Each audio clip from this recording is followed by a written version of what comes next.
first, I'd like to introduce everybody here. Everybody would just like to introduce each other in a little brief snippet about what you do in your town, and we'll go into elaborate as we go. Good morning, everyone. My name is Anthony Tansey. I am president of the Kings Park Chamber of Commerce.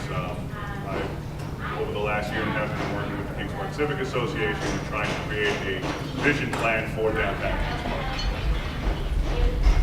Good morning, everyone. My name is John Murray. I'm the owner and operator of Fieldman's Chocolates in the lovely village of Patchogue. We also have one in Babylon. I'm, I guess, here to lend a small business person perspective to this discussion. Good morning, everybody. I'm trustee Lori Devlin from the village of Patchogue. I work in planning and zoning and also liaison to both arts organizations. Good morning, everybody. My name is Joan Serval. I'm a Huntington girl, a few days old when I came to this town with my parents, and I am now fortunate to be serving as Director of Community Development for the town of Huntington, but also the liaison to all of the downtowns in the town of Huntington. We're the town supervisor, and so I have the honor of sitting with them and working through all of the issues, but in particular, my love is Huntington, and I've had the opportunity to literally see it evolve over 50 years. So I think it's going to be fun to talk about the Huntington that was in 1961 versus what it is today. We'll get into that later. Thank you. I'm Linda Henninger. I'm Vice President of the Kings Park Civic Association. I've been working for the last year with Tony Tansey, President of the Chamber, on a downtown revitalization plan for Kings Park. I'm happy to say we have I know obviously there's a lot of talk out there about downtown revitalization. We have a nice panel here of people that have been very successful on Huntington, Patchogue, Kings Park is in the process of doing tremendous revitalization as well. And this is the point of this today is we want to give you information on the points that they have, the good points and the bad points that you can take back, and also for you to ask questions on what you need to know to move forward in your town, in your village, whatever you want. What I'd like to do is have each one of you, one of the key things is really tell us what the core of what you're doing that you feel is what's really the push. I know we talk about this community, there's involvement, there's zoning issues, and I think that might be a good place to start is zoning, because that is a big integral piece of some things that have to change. And sometimes it's not that simple. So each of you, just give like a little bit of a piece of what you feel. One of the things, one of the other hats that I wear is I sit on a local board of zoning appeals for the township of Smithtown.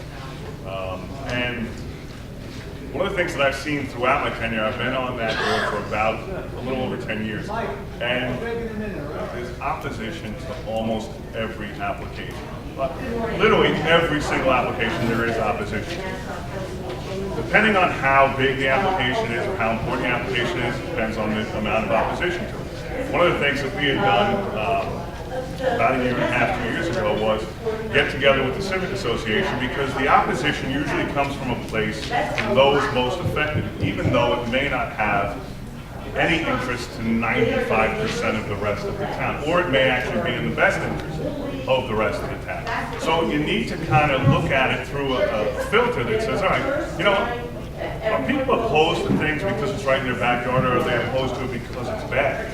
And it's very difficult to get projects that have a lot of opposition off the ground, because people, elected officials especially, perceive the opposition as a reason to hide behind it and not do it. So one of the things that we had done is that let's start this from the ground up. Let's get together with the majority of the people and find out where our linchpin is going to be. What's going to be the problem in this process?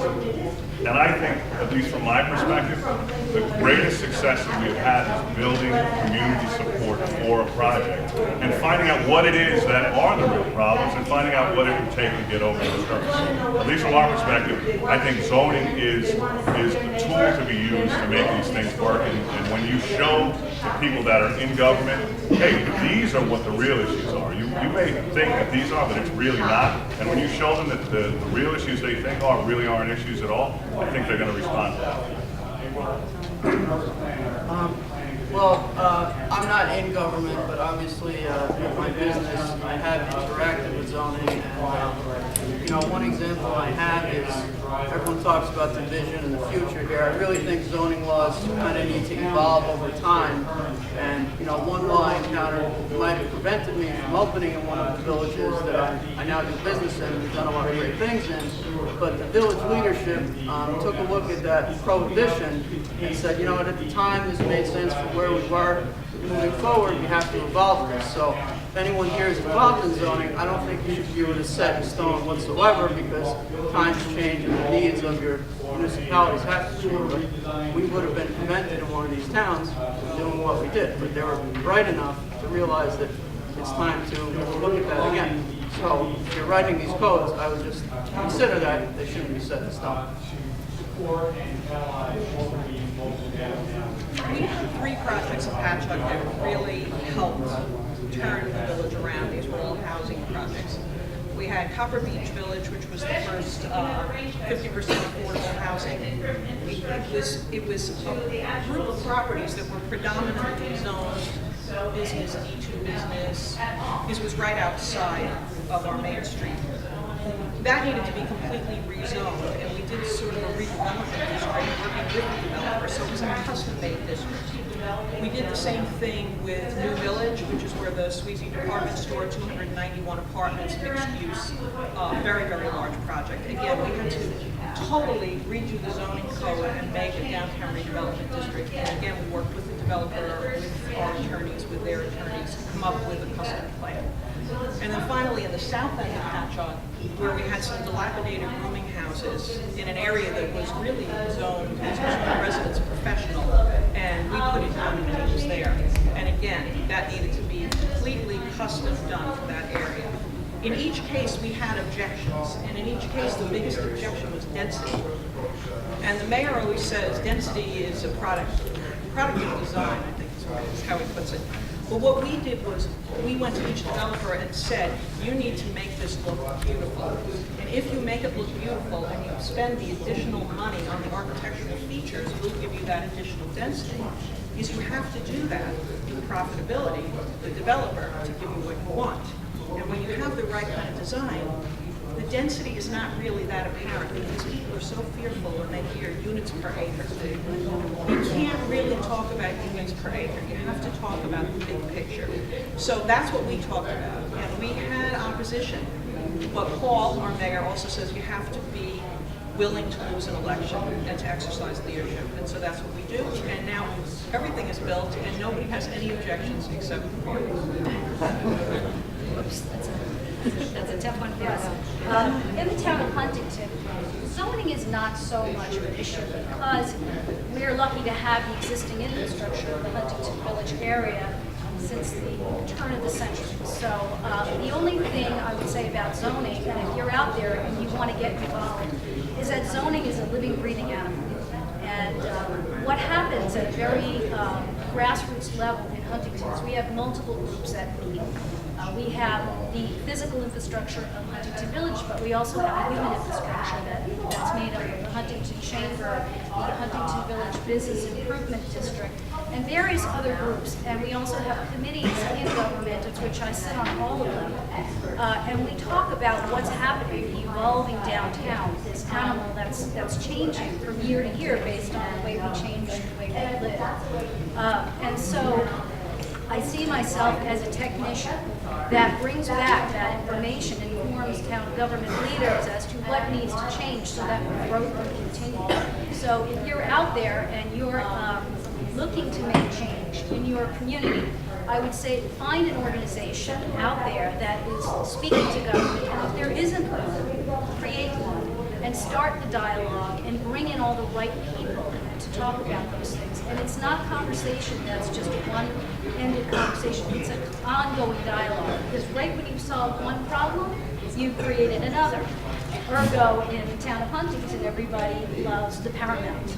Paramount. Who hasn't heard of the Paramount? Has everyone been to the Paramount here? Raise your hand if you've been to the Paramount. So In September, Paramount celebrated year 5. And when Paramount arrived, Dominic Contagio, who's one of the owners, told me that in year 1 there were 131 shows and they sold 98,000 tickets.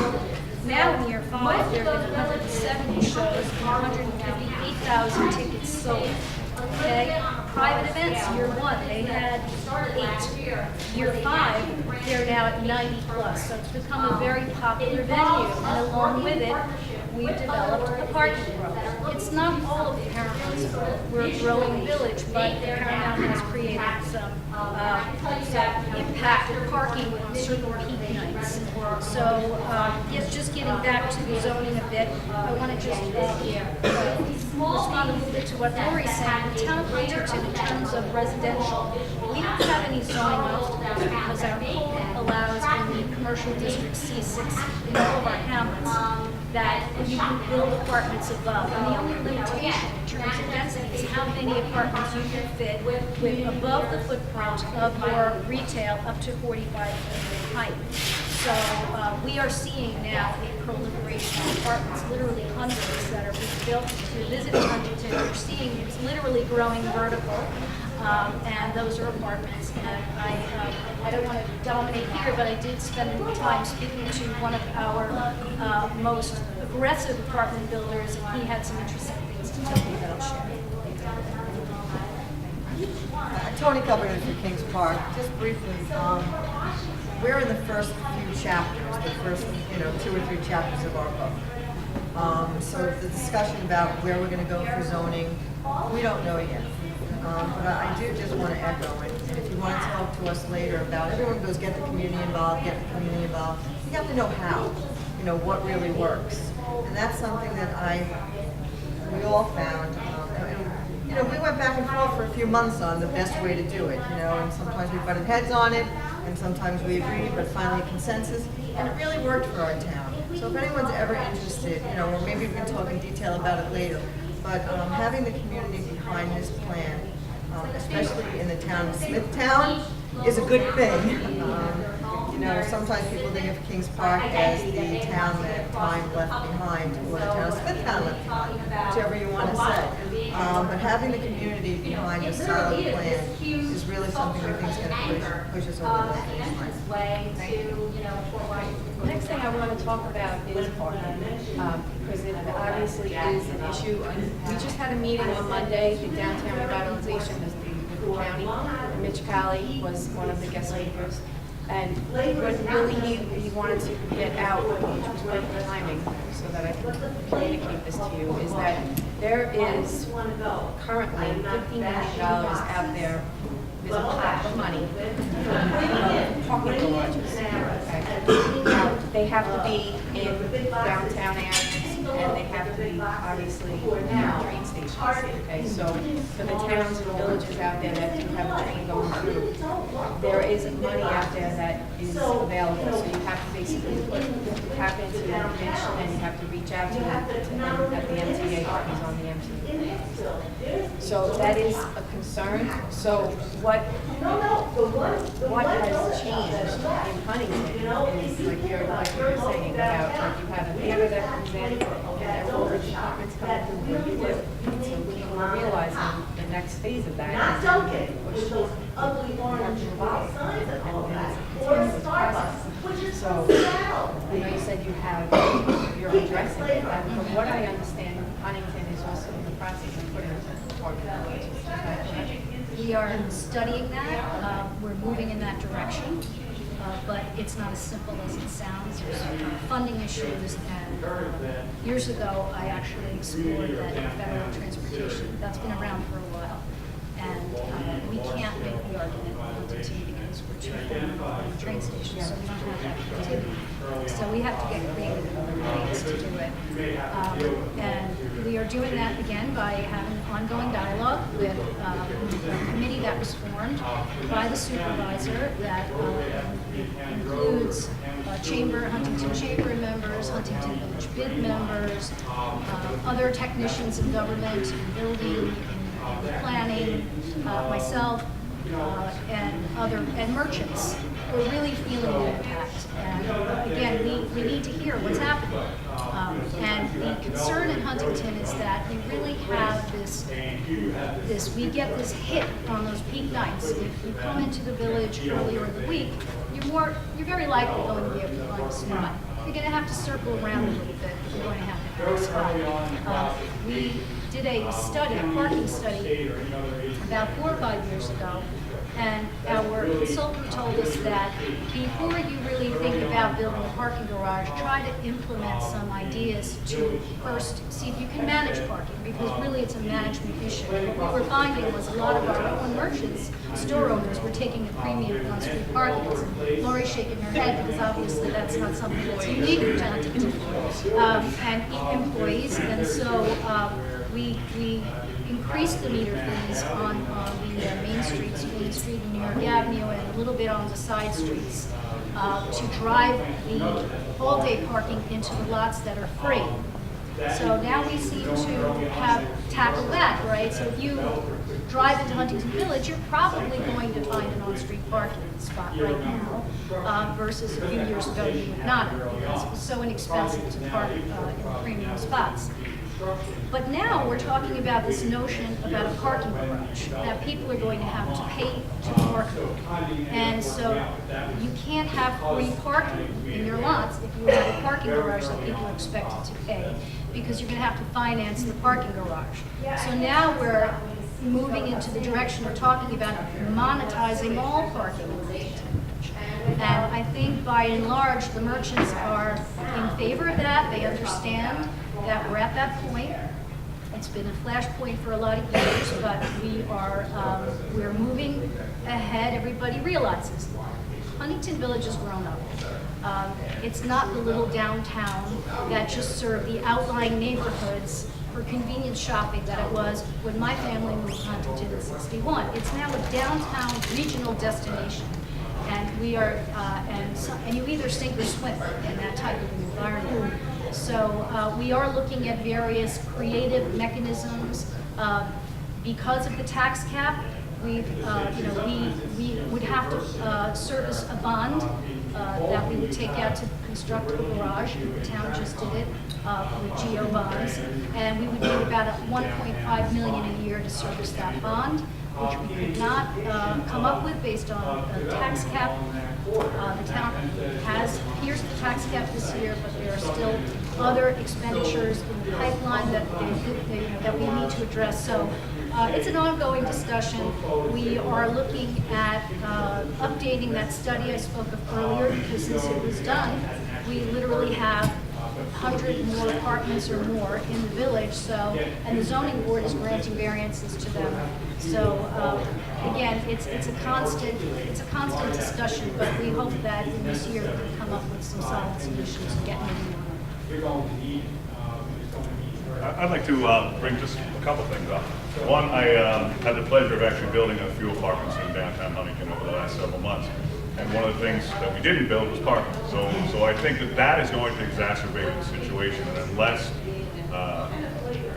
Huntington is a bit unique in that regard for we lesser towns that don't have all of the things that Huntington does. I mean, Huntington's one of those downtowns that has done it right. And Patchogue as well. To wind up with the parking problem is a good problem to have, because it means your businesses are successful because there's feet on the street and patrons. So unless towns and town boards start to embrace some alternative methods to create the ability, because we're all fighting, all these towns are fighting for the same money. We all need money to build parking. We have to build parking. We have to put in sewers. We have to do all these things that cost money, and we're all going to the same well to get it, so it's a fight to get that money. So if town boards would think of kind of innovative strategies to come up with this funding, so if a landlord on Main Street in Huntington Village wanted to put 5 apartments above their existing footprint, but they're 100% lot coverage, there's no way to add parking for that, then there needs to be a payback for that. So if there's a Board of Zoning Appeals that routinely grants these parking variances, well then there's a fee. So what does it cost the town of Huntington to put in a new parking space, whether it's structured or surface or underground? So if it's $1,500 per parking space, if you're getting a variance from the Board of Zoning Appeals in Huntington, there's a $1,500 fee that goes into a parking infrastructure fund. And over time, you at least have the funding to pay for these things. There are a lot of people who are out there trying to find out what their identity is, and one of the ways to do that is actually bring in. So, you know, if you look at Patchogue over the years, many years ago, it was a place where people shopped, and most of the downtown businesses were retail. And now we've had this shift to restaurants, and with restaurants, there's a lot more impact on, you know, how many parking spaces are needed. I mean, a retail store might have 9 or 10 people shopping, 6 employees. Now you have a place that on a, you know, Friday night is turning tables, and at any given time, there's 300 people in the building. And so what we did was we put into place what's called a pilot, which is a payment in lieu of parking. And whatever the impact is based on the number of seats the restaurant has, that's in excess of the calculation based on retail that our attorneys worked out. Whatever that seating is, there's a sum of money that they have to pay before the project even gets going. And we capped that at $75,000 now. Originally, we let it ride, but we got into court with a couple people and had to come up with a solution. But that has allowed us, that along with meter parking, which we implemented, has allowed us to have a pretty substantial fund now. We're buying properties, knocking them down around the perimeter of the downtown. We're lucky we still have a little light left. And we're taking those properties and turning them into service properties. So we're using that in that regard. I know it. We have a question. In regards to funding, the idea of the plan to monetize parking. From my experience, monetizing parking, I don't pay, it's for 2 hours, 4 hours. Under the assumption that that is how that works, how will that impact residents of Main Street tenants who live there and perhaps park overnight or longer term, or sure cars for a couple of days in the city? How does that work for someone who lives near Gallery or Main Street when they have their car parked on Elm Street, there's no fee, and now all of a sudden it's monetized? Where do they park? That's a good question. That's one of the questions that we are really pulling apart that onion to find out. So we now know that the Zoning Board of Appeals has been granting parking variances over a long period of years to developers who are looking to build apartments over stores because, look, we're talking about an old infrastructure village and there's very little on-site parking at one of the buildings. We know that apartments over stores is a good thing. It makes the downtown vibrant, it makes it safe, it increases the tax base, so those are good things. And so the zoning board, in its wisdom, has been granting, and you can't grant, developers variances, and then others that come along say, so sorry, no more. But we're actually, for the first time, at a point now where we're saying, whoa, stop, because the same parking space is being granted over and over again. Now, in the town of Huntington, we tried what Tony has suggested, the zoning board requiring a fee, and it didn't work out for us. We had to, the person who that fee was imposed to challenge the town, and we had to return that fee. So there are ways to do it. We're talking about a parking district, perhaps. We're talking about forming a separate, single-purpose entity, local development corporation that would contract with the town, that would take in the fees, manage the parking, and maintain the parking. But again, these are all sort of far-reaching, abstract ideas right now that we're right now trying to distill into working reality. So I would say that answers that. In the town of, another example, in the town of Mineola, in Nassau County, but it's a village, it's not a town, it's a village. They have parking garages, but you can actually pay $250 a year and get a parking pass. And you can park there at any time. So that's like something maybe, to consider along that line, like anybody, if you're an employee. Right, we're talking about that for employees, very likely that would be a resident. Right. So, and honestly, I mean, if you're really in the town a lot, it's hard. When you really think about it, if you're in there. But it's just So we have 2 Kilman stores, one in the village of Patchogue, one in Babylon. So I've seen 2 different villages address parking. And to answer the question about residents, Babylon has paid parking. They issue decals for employee parking, pay a nominal fee, and then there's resident parking where you get a separate decal for your car if you're a resident. And they've been very, I would say, pretty successful with that system. But from the business point of view, we opened our killing in Babylon in April of 2012. And for 2 years, my wife and I drove every inch of this island. I mean, every inch. If we pulled into a village with a parking problem, our antennas went up. Because there's other villages, endless parking because nobody cares. So villages that aren't making moves, not trying to do things King Park is trying to do, there's nobody there. So, and I almost feel like for the village of Patchogue, we've done a lot of great things for myself and my family. I want to run Lori and Mayor Pontieri off bumper stickers and say, you ever see it, ask me about my understood?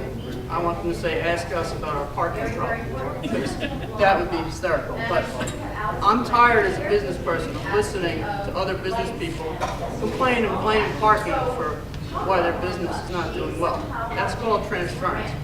Kilwins is a franchise. I go to franchise meetings, and their store owners are blaming the franchise because their store is not doing well. It's not the franchise's fault. And in Patchogue or Babylon or Kings Park or Huntington, it's not the town's fault your store is not busy. Because there are businesses that are busy. It's worth it. They're going to find a way to get there. Train, Uber, you'll find a spot. So I just hear store owners saying, we're not busy. Okay, the parking is bad.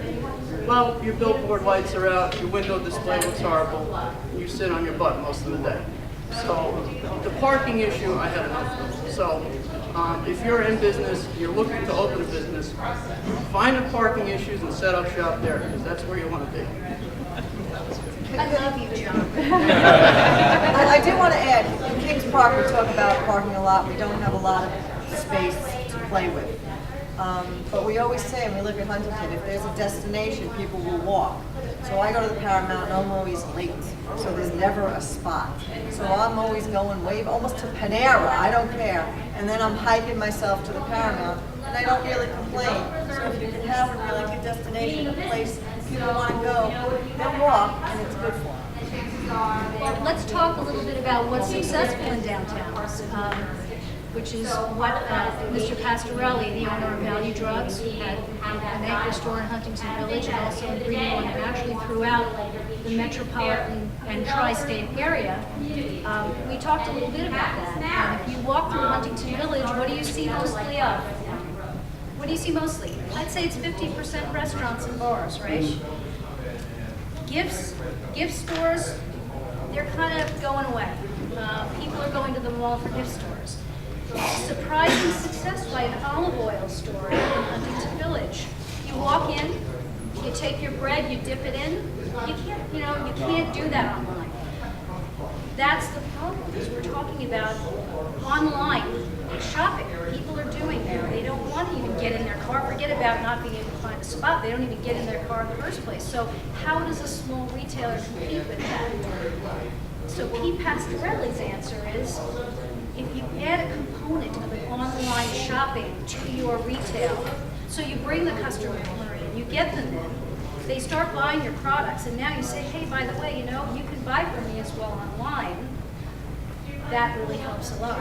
What other types of uses in the downtown are working well? Well, professional services, personal services. We have waxing, we have fountain, we have hair salons, bars. Yeah, they've all created parking challenges, but when I need to get my hair done, I'm going to circle as long and hard as I have to get that spot, because I'm not leaving the village. Price per square foot. When the Paramount came in 5 years ago, the price per square foot in Huntington Village was $20. Guess what it is today? $40. $40 a square foot. So, yes, and we've also had to experience the downturn of an economy, a very difficult time in our history, post-2007. So there were so many different factors, and I do say I love you, John, because it's so easy to get to parking. And while we absolutely will concede that parking is a legitimate issue that has to be addressed, there are other factors involved. Many times the merchants aren't willing to face or want to face, and then go out of business and then say it's the town's fault. Right, thank you. Anybody have any questions so far? in the downtown, as you're saying that, you know, you can't do this online business with the online, between the different towns, have you kind of come up with, as somebody's coming in to look to do a shop, a square footage that tends to work in the downtown area, whether it's 1,500 feet, 3,000 feet? Do you find that there's one particular type of store that is more successful than others? I think I can answer that. I also luckily have quite a bit of real estate. And to answer your question, no, there is no hard and fast rule. There are some generalizations you can make. Obviously, you need those anchor tenants. You know, we have a shopping center where we have a 10,000 square foot Rite Aid that fuels the small mom and pop. So you have a barbershop, you have a pizzeria, you have a nail salon, you have all these small places, which tend to be somewhere in the 1,000 to 1,500 square foot range, which is nice because those are the ones that people want to go to, but there isn't enough traffic. You know, to kind of dovetail on what John was saying, you know, you want those people walking past the stores. So having parking, even somewhat disjointed, is better than not having parking at all, because now you have people walking and going past it. So if they have to go to Rite Aid, if they have to go to get their hair done, if they have to go to purchase something at the, you know, some trip-driven purpose, they're going past these other stores and go, wow, I didn't even know this was here. I didn't know this was here. And so they're stopping in. So the answer is there's a whole gamut that you're going to run on sizes that work for a downtown. And obviously the big box I don't think has any place in the downtown because those generate huge parking issues. But those types of things were kind of created out of a planner's head and said, you know, we want to put you in your car, send you over here to the, you know, 100,000 square foot Target or Walmart so that you can get everything you need, which to me personally, I hate the self-checkout. I hate the fact that people don't want to know me when I walk in there, and I love the fact that there is this push back to the downtown, back to the get to your local business, get to your, get to the part of the United States that built the United States. The fact that, you know what, it used to be form, followed, function. Now it's like people said, all right, this is what we're going to do, we're going to force you to do it. And I think we're getting back to that. I think it's a nice place to be. I can just add to that, to answer the question, the typical Kilwins model, which I think is a great retail model, we typically look for 1,200 to 1,500 square feet in a downtown, and our rule of thumb is in peak time, if you've got less than 600 people going by, just move along. And I can say one thing is live performance theaters, head of movie theaters are great. I think the movie theater market is under siege right now. So, you know, anywhere there's a live performance theater is a great place to retail. It's just a comment. Parking garages have problems in terms of people accepting the visual. And I think that's a public relations thing that John will have to deal with, saying that's another problem this is solved because they like to, and with our groundwater, you can't go underground. So that's a little limited to what we can do. You know what, that's part of what I was saying before about evolving. I mean, Long Island is changing drastically in every different township. I mean, everybody's trying to do similar things and trying to get economic development into their village or into their town. But it's like a goodie. You know, you want that problem, because if you don't have that problem, it means nobody's living there and nobody wants to be there. That's a bigger problem. So it's like the evolving, that whole concept of change, you know, it's inevitable.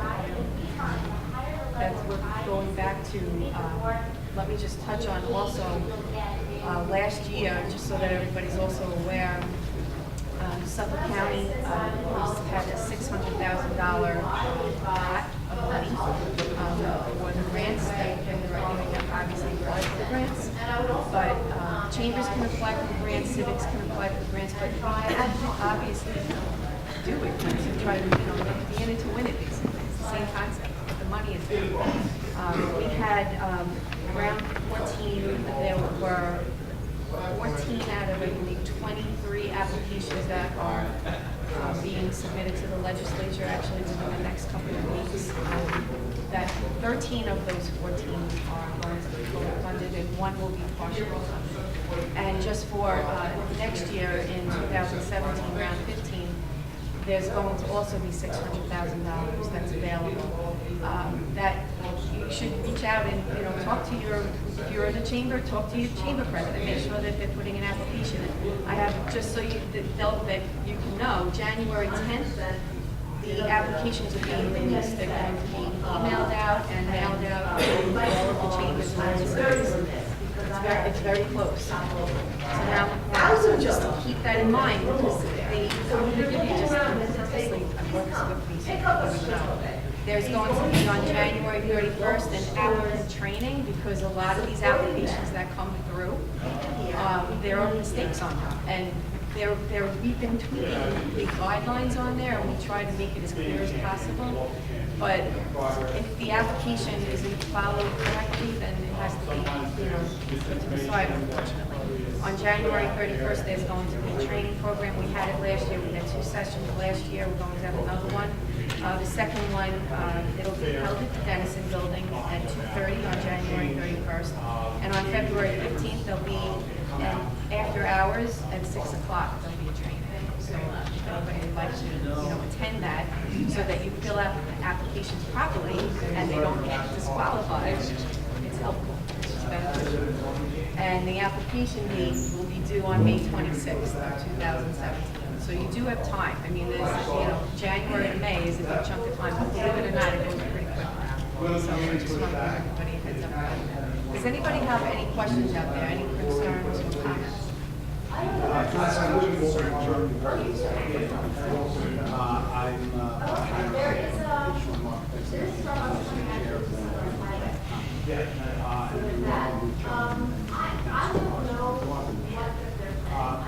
The real successful villages, Thatcher, others, Sewers are an economic engine. Okay, it allows the apartment, allows the wet uses, or the residents of bars. I don't think many business people understand that this 2% tax rate, which is done by the government and state legislature, although it has a wonderful side, hoping to keep our taxes down. It prohibits, it hogties our towns, villages, and counties doing large infrastructure projects, because that infrastructure project now gets calculated into the tax cap. I think we're not going to get 1.6, 4% or whatever it is. It's a very small amount, it wasn't 2%. No, it's less.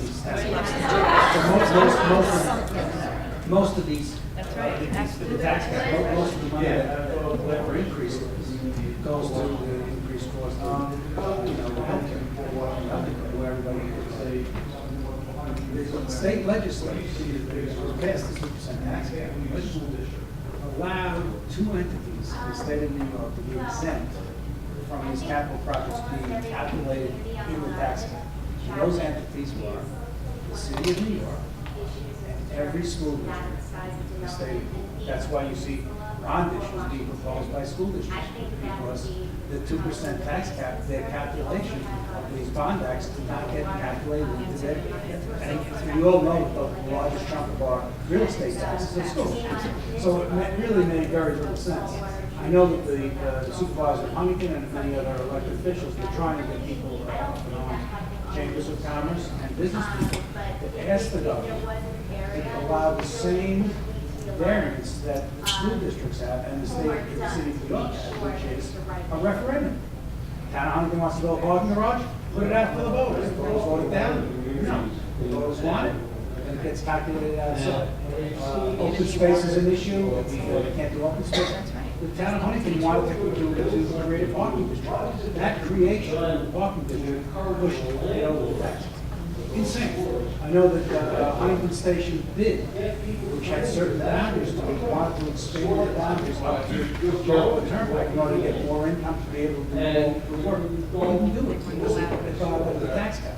So the very tax cap that we love, and we all love, is killing expenditure of infrastructure money in towns, villages, and the county. There's no question about it. And in the good old days, when we used to have sewer projects, the federal government was there with money, matching money for sewer projects. The state was there. None of that money is there. Just recently, I think Doc Spencer and with the help of, I think, Steve Israel, they got state and federal money for the village of Northport to update and expand their plant, because if they hadn't have gotten that money, the residents of the incorporated village of Northport would have seen their taxes go through the roof. So I think that, as part of all those positive things that are going on, these are all positive stuff.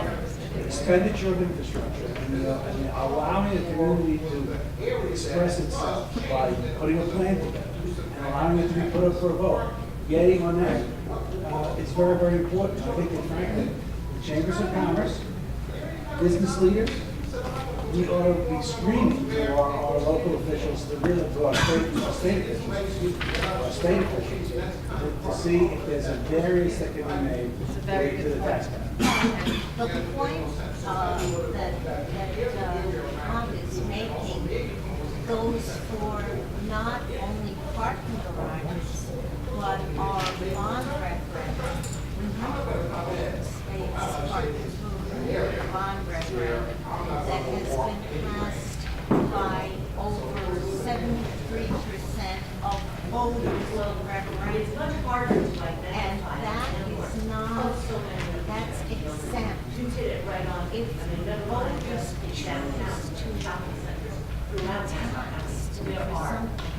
that should not be within 2%. And try to, Frank,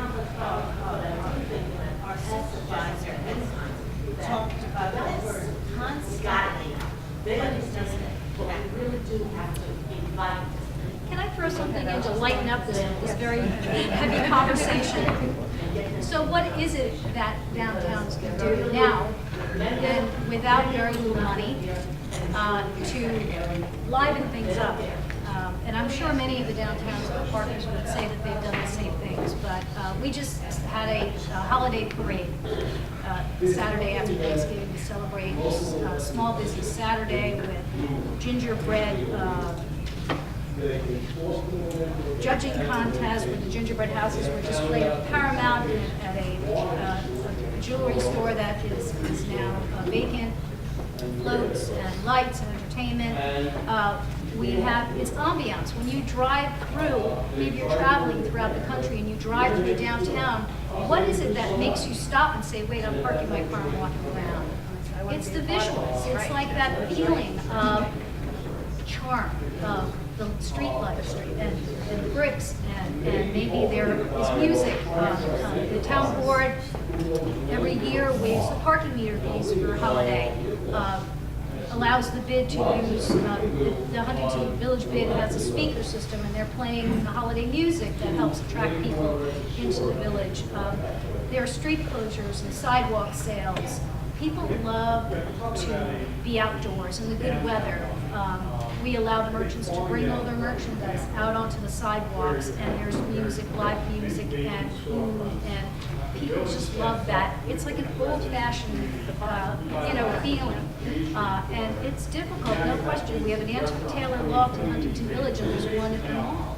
So, what would make someone want to park their car, possibly pay for parking to shop at Antique Loft versus going to Walton Mall and shopping there?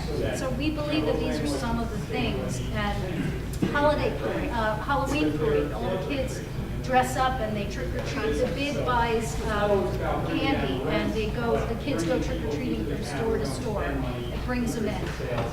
So there are lots of fun little things. Santa has been staged in Huntington Village too. You can have Santa at the mall. Bring him to your downtown. So those are some of the things I think that help give and have given Huntington the reputation that it has for the next because, And a lot of the things, it's a very good point, Joan, what you're saying. A lot of the things that she's saying is those streetlights and the walkways and all these little details that really can make a difference. You can apply with a grant.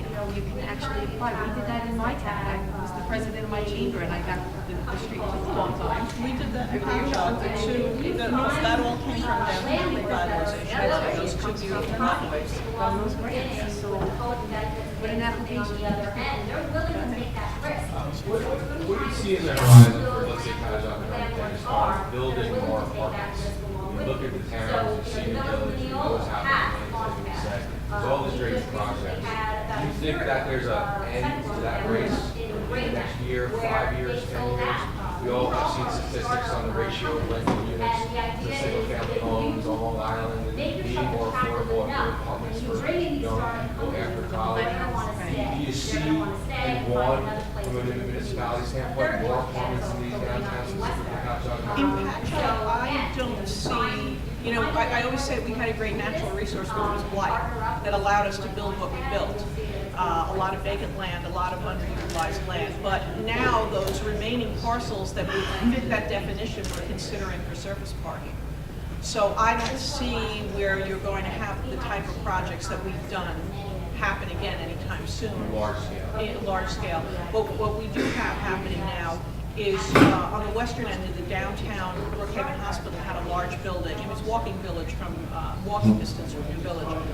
And that was a dialysis center for Brookhaven Hospital, but they've just closed on the John J. Foley Center with the county, and they're going to be moving that. So the mayor's already been in discussion with a number of operators about building a hotel there.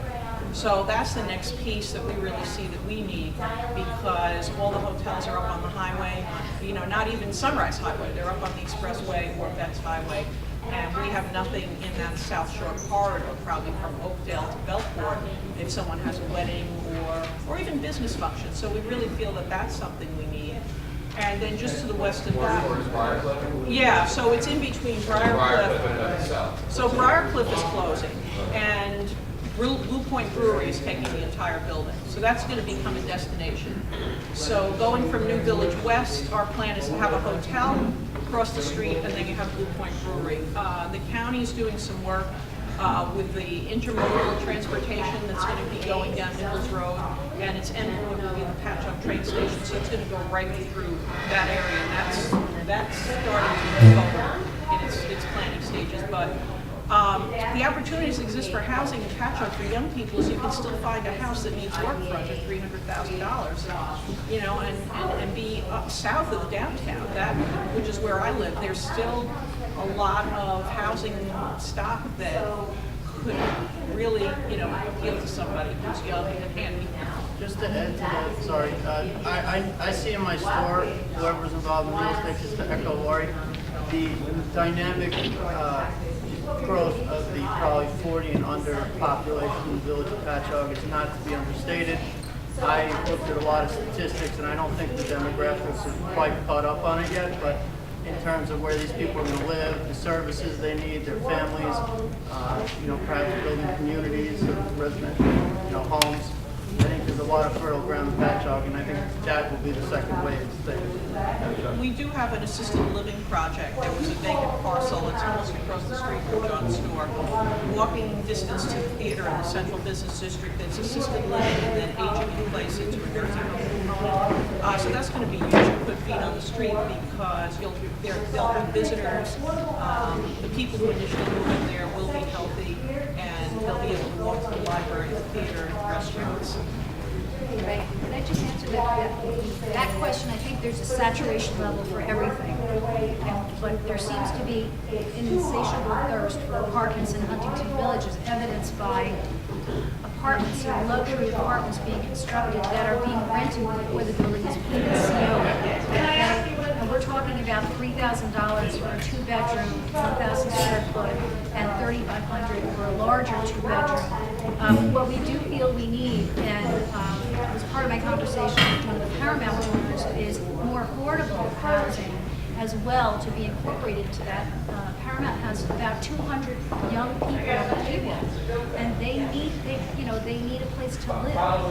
They're living in basements and all of that, so we're looking at that now. piece of information that I wanted to get out to you, and also Workforce Development Institute is Rosalie Drago had come to one of our meetings with the downtown revitalization panel. And there is grant money also available. What they actually do is they look to train, like I mentioned, a hotel, okay? If you have a new hotel that's going into the village, let's say, they will actually give grant money to the employees that live, people that are looking for jobs within that community that might not necessarily have the money that they want to buy a job, but they want to stay local and live in the community. They will actually give grant money to train those employees to stay in the town or in the village. If you want to reach out, her name is Rosalie Drago, and it's Workforce Development Institute, and I'll give you her email. It's a not-for-profit. It's rdrago, RDRAGO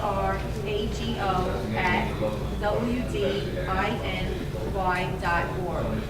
So if you want to look into that for the businesses that are going to be coming in, that's just one example, but it gives you the local people, giving them employment opportunities to stay in that area. So there are so many other things that obviously we're not looking at watching, but that are available that grant monies that are out there trying to tap into. So does anybody else have any other comments? Because they're being asked to wrap up. Any other questions, comments? I just want to mention, John Zay, Public Relations Marketing Group. I have a business that's about 7 or 8 commercial buildings up from Patchogue. And I can tell you that when I first moved there in 2005, I was somewhat embarrassed to tell people I was from Patchogue, my business in Patchogue, and that's certainly not the case now. And most get like, oh wow, that's great. But I think the comments regarding some of the retailers, I think some of the retailers in town, some of them have been there a long time. It's tough for them. It's you see big box stores going out of business. They're dealing with the internet. They're dealing with, and parking is a concern to them. But they also need to learn how to be open at 12 o'clock at night. I can't see, especially with people having good buzz on them, that a jewelry store can't do well, or so forth in town. But I just, and also I wanted to mention, now I was sitting here, I reached out to one of my neighbors and said, maybe we should charge for parking during some of the peak events because we have lots, we have big lots up north of Main Street. I'm not sure if I need a permit for that, Lori, but I'll check. But I just want to say, I think it's been great. I'm in what's called, by the way, a residential B section, which is very unique for, I think, for Patchogue, where it could have been a residence, a commercial property, or both. I actually lived there for 5 years until I converted to completely commercial. In fact, the village sent me a letter one day saying we're making you fully commercial. I said, that's great. I have to go down to zoning. So I just want to say it's been a very good experience for me. I have about 20 employees, and I know that I think the future is to have balance in the villages, is to have those commercial businesses. Because they go there for lunch every day, they go to the bars afterwards, they go to the food. So I think that while the retailers need to look for sales to go out of business, having that commercial balance is, I think, important. Anybody else have any? Getting back to the parking,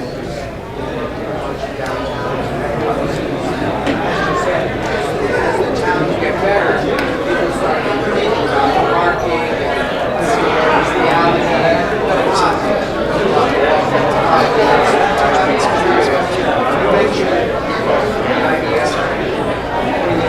taxes or impact fees, and where do you feel is the right time for the town that's trying to attract businesses, fees that the restaurants make for the people in there?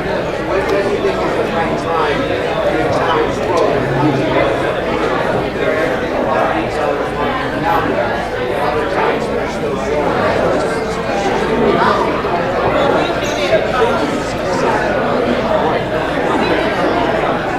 Kind of midpoint of the revitalization.